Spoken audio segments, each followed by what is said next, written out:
Hi guys, and welcome back to Pass and Move. And for today's episode, in the tips and tricks and the guide series, basically, we've got Coruna in La Liga, and of course, as always, an interesting team to take on. Playing an FM, really any team's interesting to take on because there's always different challenges and different things to do. But of course, Coruna, in terms of maybe the expectations that you might want to keep an eye out on. It's always important, especially when you're trying to build some tactics. Lets you know where you are in the table. So we're expected to be in 11th place, a mid-table team. Of course, you're going to want to try and aim for the Europa League spots there. We're just going to be talking about tactics and players to keep, players to sell, that sort of thing. But we want to try and get things done quickly, so we might not necessarily go through all these tabs. So one of the first things I like to do is actually go into my staff, have a look at who I can trust. And it looks like Albert Gil is a very capable judgment of ability, so I can trust his judgment when it comes to my players. And so we'll be using him for today. So we go into team report. This is what I like to do as well. Go into squad depth. You can generally obviously have a look at the strengths and weaknesses. As you can see, there's a bunch of weaknesses here. Lack of overall depth seems to be the issue. You've got a couple of work rate, aggression, leadership, strength lacking, some staff issues as well. So there's a couple of things that you really do need to work on this mid-table team. It's not going to be as easy as you may think. But yeah, just go into squad depth. I set everyone on current ability and I try and show all positions so I can see how I prefer to make up my tactic. When you get to see all positions, you get to see which players are best in what position, and if you let them have their best role as well, you get to see how to bring out the best out of them as well. So obviously the opinion we want to set today is the one that we talked about, Albert Gil, the head of youth development. Very decent person to trust. Assistant manager, you want to be able to trust your assistant manager's judgment, but in Corona at least you can't necessarily do so, so we'll be going ahead of youth development. As you can tell, strength in your striker department, in your central midfield department, you've got decent wingers I suppose as well, but mainly it's central midfield and your strikers that you want to try and bring out the best out of. Very decent centre backs as well, so maybe your width or your wide areas might not be as good as your central areas, but your spine is very good, and so we'll be working on that. And as you can tell, you can already see which players are best in what position. I've already done that, so I've already set up the formation. But very generally, when you have a look, you can tell a 4-4-2 is the best way to go. So now that we know our formation, we can try and build a tactic off that.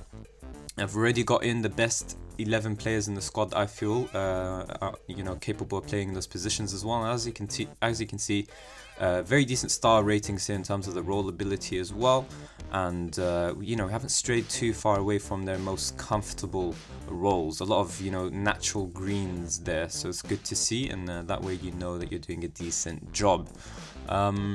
But yeah, so we're going with a 4-4-2. In terms of the way we're playing, we're going to try and be direct and attacking at the same time. It seems to make the most sense, especially because we are playing a 4-4-2. There's no real need to try and build things up because you don't have too many midfielders to try and build things. You just want to get the ball as quickly as possible to your strikers and let them do the dirty work. So yeah, that's just the things to keep in mind. I think I've mentioned the way to play this tactic before. What you're looking for are dribbling players who shoot a lot, players who cross a lot, and of course you want crosses coming in from deep as well, because the earlier the cross goes in, the more direct it is, and at the same time you'll get it quicker to this man here, the advanced forward, who should be inside the box trying to finish moves off. So you want to look for player roles that naturally dribble more, like we mentioned, naturally cross more, crossing from deep, those type of things, and so that's just the basis of the style. So we've got Lucas here, who's most comfortable as a false 9. It's not the best role in terms of fitting any of your overall tactical style, but it is the best way to get the most out of him, and you can definitely try and play him as a complete forward on support, but I just felt like he's, the more you lean to the player's most natural role, the better. But as you can see, complete forward on support, very decent, but I have issues with heading, and I feel like a lot of what you have to deal with as a complete forward is most of the target man's role. And so unless you have a lot of strength, a lot of jumping reach, a lot of heading, I don't feel like you will be too good of a complete forward. So we've gone false 9. We've got Andone here as an advanced forward. I think he's more natural as a defensive forward in terms of his preferences. It definitely brings out a lot of good attributes out of him. But I feel like we need someone who gets beyond Lucas, and so we've sacrificed Andon's preferences, and we've gone for advanced forward, which he's very still, capable of. He's got decent acceleration, pace, but more so we want to try and bring out the best out of his finishing, which is 16. If we were to use Lucas, for example, and try and make him the more advanced forward out of the pair, you can tell his finishing is a bit worse. He's got decent stats as well, but I just thought it would make sense to let him be the one who plays a supporting role, as he's got better vision and passing than Andona has. Yeah, so that's our striker partnership. We've got the wingers on support, of course. We've got them both set on crossing from deep, hopefully, so that way we can get the balls in quickly as quickly as possible to these strikers and let them do the damage. We've got Navarro and Valentin overlapping, playing more direct, playing an attacking style football with as direct method of moving the ball around. You want to see a mixture of overlapping runs as well as direct partnerships. So we've got a direct partnership here in the strikers, and you've got overlapping runs here on the flanks as well, so very decent all-round partnerships, I suppose. We've got very decent cohesion, I suppose. But anyways, so the fullbacks are on attack. They've got crosses from deep as well. Very natural partnership. Their most natural roles that they want to be playing is wing back on defense or defensive fullbacks, and unfortunately that obviously doesn't suit our overall tactics, so they're really the only ones who are suffering in the backline, but they're very capable in the roles as well. You might want to try and obviously bring in better plays in terms of crossing, but defensively very capable, and they should be able to do a job for you. And you got the just standard central defenders in Albentosa and Sydney, as well as Ruben in goal as a goalkeeper. We actually want him to be playing as a sweeper keeper on support. That's something that I forgot to do. We are playing an offside trap, of course, and I think Ruben's comfortable playing as a sweeper keeper. Let's have a look here. No, he's a hint less comfortable, but it is the role that we need him to play. Playing an offside trap and playing the tactics we're playing, which is control. We're not necessarily playing a high line, but naturally control means the backline moves further forward than any other mentality. Obviously attacking moves it a hint more. So playing an offside trap just makes sense to play a sweeper keeper who can make sure that he covers just in case any strikers come out. If you play him as a goalkeeper, you might get by, but you're probably risking getting caught out a bit more often. You've also got the central midfield, which is a bit of an issue, but it is the one that is, we're trying to bring out the best out of our players, and unfortunately your midfield, the two that are, best in that position are playmakers essentially. Both of them are advanced playmakers, and you can't necessarily play both those roles together and expect success in the middle of the, in the midfield. So we've gone with two different playmakers, a deep line playmaker on defend and an advanced playmaker. Borja is actually a little bit better as a deep line playmaker on defend because he's got better positioning than his teammate here. And so we've let him play the more defensive role, and we've made sure that he marks the specific position, which is the opposition's attacking midfielder. Whoever's playing in attacking midfield, once he gets into this area here, Borja will be keeping an eye on him. We want to try and kill off this weakness here, which other teams can exploit. We've got advanced playmaker on support, which is very decent in a 4-4-2. To be honest, the partnership you want to aim for, I'll discuss in just a second. We've got him trying to tackle harder and mark tighter, because we do need someone in midfield trying to win the ball back, and we don't want Borja here doing that because he's supposed to be the more defensive one, holding his position and helping the defense. So unfortunately, advanced playmaker, not usually known for their tackling or whatever, but we're going to have to ask Mosquera to do that role for us. You only do have two central midfielders, and so unfortunately one of them has to be sacrificed for that role, but he should be still very capable as advanced playmaker on support. He'll be helping out in midfield as well. But in terms of the partnership you want to eventually build, I feel like when it comes to 4-4-2, the only successful partnership you can really have is a central midfielder on defend and an advanced playmaker on support. Those two, both one holds very capably and helps tackling and all that sorts of business, and advanced playmaker is the creator out of the two. But either way, we're playing direct, so we're going to be getting the ball forward as quickly as possible, and so sometimes these two will be bypassed anyways. But yeah, that's the overall tactics. You can tell by the role ability, pretty much still bringing out the best out of our squad. Some players are uncomfortable with their new roles, like Juan Fran's actually a fullback. We'll be pushing him up into winger, which is his most natural role. I think it's his better role. But yeah, he's a very decent fullback. The reason why I don't want to play him is because his tackling, marking and work rate were quite poor. and as a winger the work rate isn't as important, and his crossing is brought out a little bit more, and he's very comfortable in role. Of course we need him there because he is our best right winger as well. We've got Luisino on the other flank, who's a bit uncomfortable, and again he's also another left back, and once more his marking and positioning has let him down, and so we've pushed him up into the winger role, which again brings out the best out of him. Other than his passing, very capable winger. But yeah, I mean that's it. As you can tell, pretty much almost everyone's quite comfortable with the tactical familiarity, so it shouldn't take too long for everyone to pick things up, and hopefully you can have some success with a 4-4-2. But in terms of your actual squad and players you might want to keep, players you might want to move on, we've already mentioned our best 11 here, but I like to have a squad of 22 players if you've seen my other tactics videos. So you've got 26 players there, which is good, but you want to see whether you've got the quality and the numbers in the right area. So the reason I like to have a squad of 22 is obviously to have the best 11 here and a backup 11 who are youngsters with potential. So the better, the good balance is to have the starting 11 who are your top players and who hopefully should be experienced players, and a backup 11 with youngsters with potential who are happy to play that rotational role. So you're not stuck with two amazing players for the same position and then they're just both complaining about match time and you have to sell one of them. It's kind of pointless and doesn't help the balance of your squad, and more likely you're going to have issues when it comes to squad dynamics. But yeah, you've got 26 players, so that's good that you've got the numbers, but the question, like I mentioned, is whether you've got the right numbers in the right areas and the right quality. So these two are already out on loan, so I think I'll just move them to the under-19s for now. You can actually have a quick look at your under-19s and see if there's anyone ready. That's up to you, and obviously your Coruna B as well, but for the sake of the video I just stuck with the main first team. And then yeah, now that means you've got 24 players, so you can actually have a look. It looks like you can sell 2 players and maybe invest in other areas. In terms of goalkeepers, you've got 3, so you do want to move one of them on. And you've got someone on loan here, so maybe you can try and cancel his, terminate his loan. You could definitely do that. Let's have a look at his contract. So you're actually paying 25k per week for his, for his wages. So you're not actually got him for free. But let's have a look at his ability. Maybe he's a hint better than Titan or Titan there. He's just a leading player from a second division side, so that's not yeah, I mean Titan's a bit worse, but you're paying much less for him. And let's have a look at his history. Has he just come in? No, he hasn't. I guess you could do with Pantilimon, but you'd have to be very careful and recognize that you won't have him for further than just one season. So if you do sell your other goalkeeper Titan here and then keep Pantilimon, then you'd have an issue where at the end of the season you'd be left with just one goalkeeper in Ruben, so you have to be very careful. But yeah, Ruben is only just a leading player for most second division sides anyway, so you do want to invest in a better goalkeeper. You're a mid-table team, so the truth is you should be aiming for a minimum ability of good players for most La Liga sides.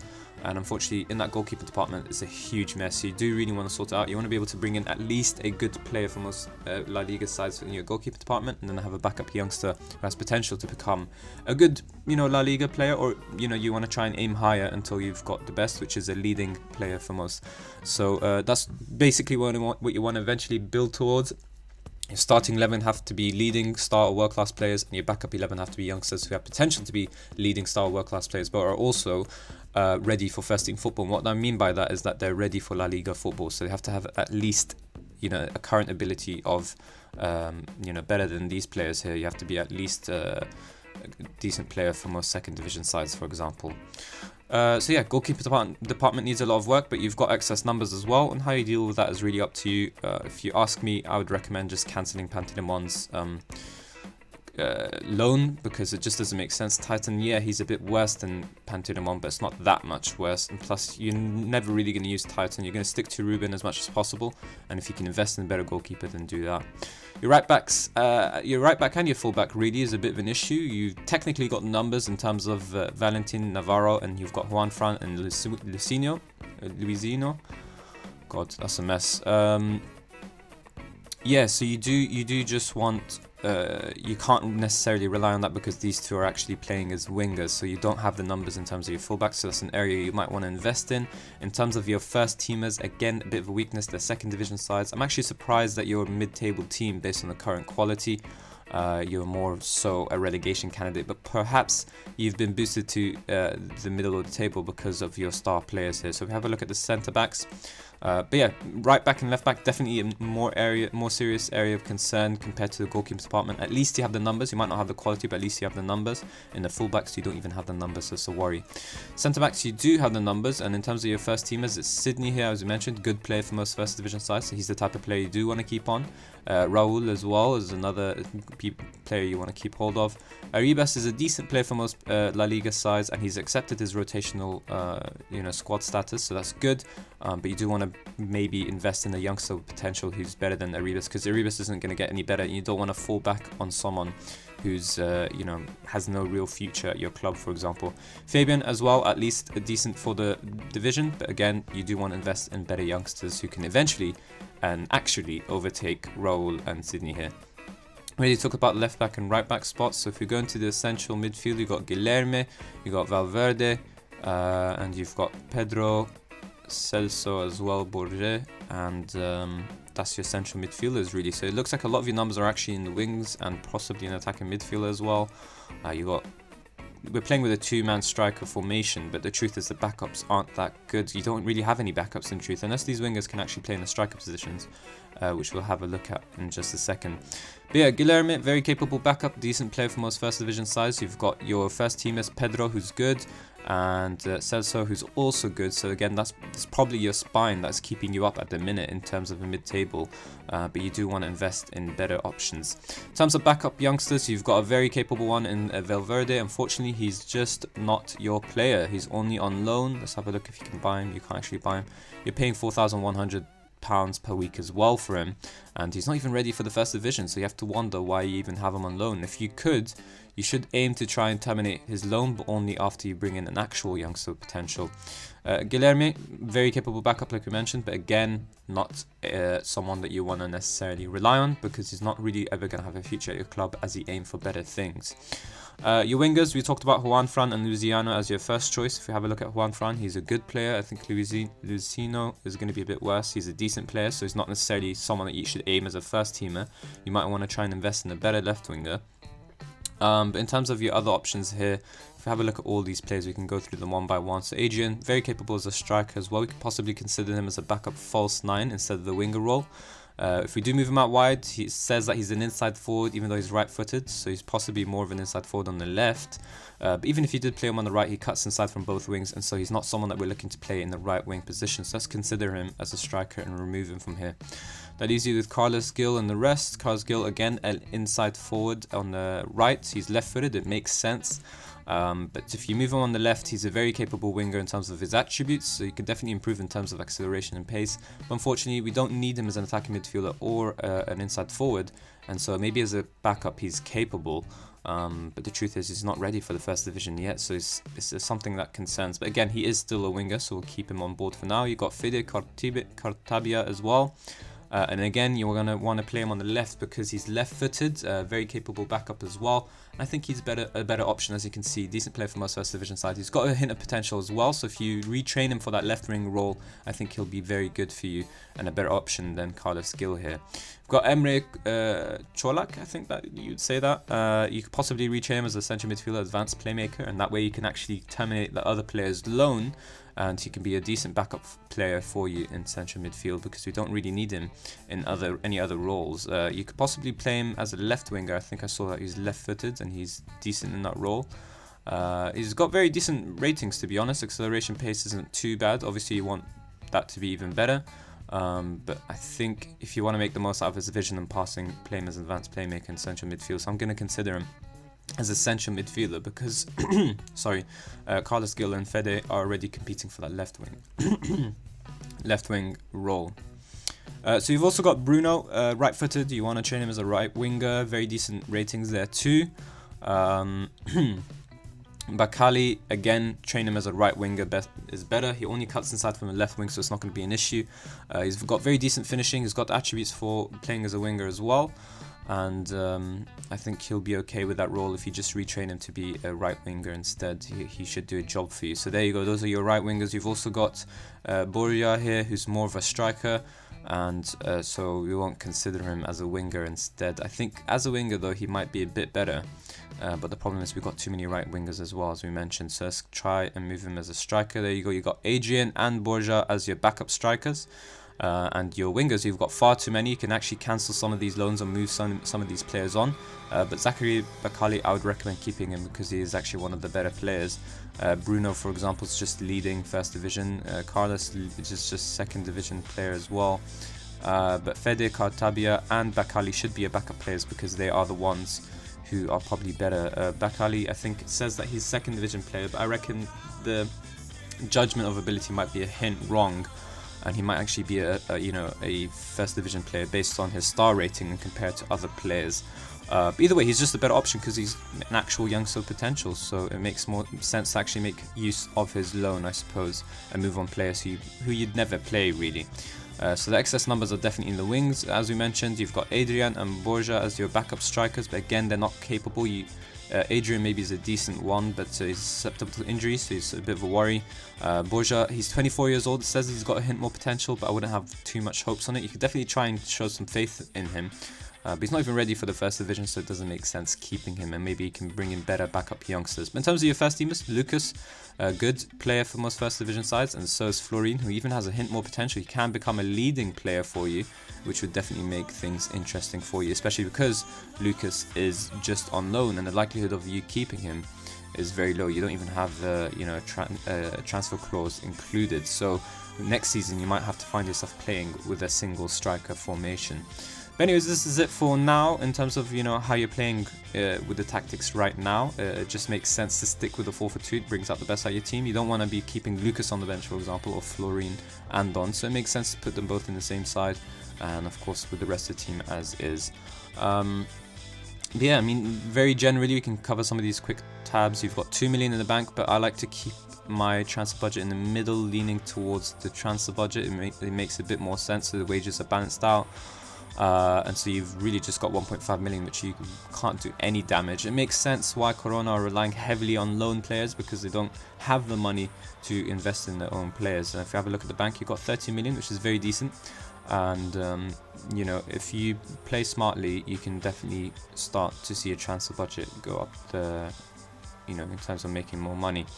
But yeah, no real European football, and that's what you should be aiming for next. You ended last season in 16th, and you have a bit of a history here, 3 seasons now, and you just want to kick on and hopefully perform well. But yeah, I think that's all for today's episode. So of course, if you did enjoy it, then please do hit the like button and subscribe for more Daily Football Manager 2018 content. And of course, I'd love to hear your thoughts in the comment section below.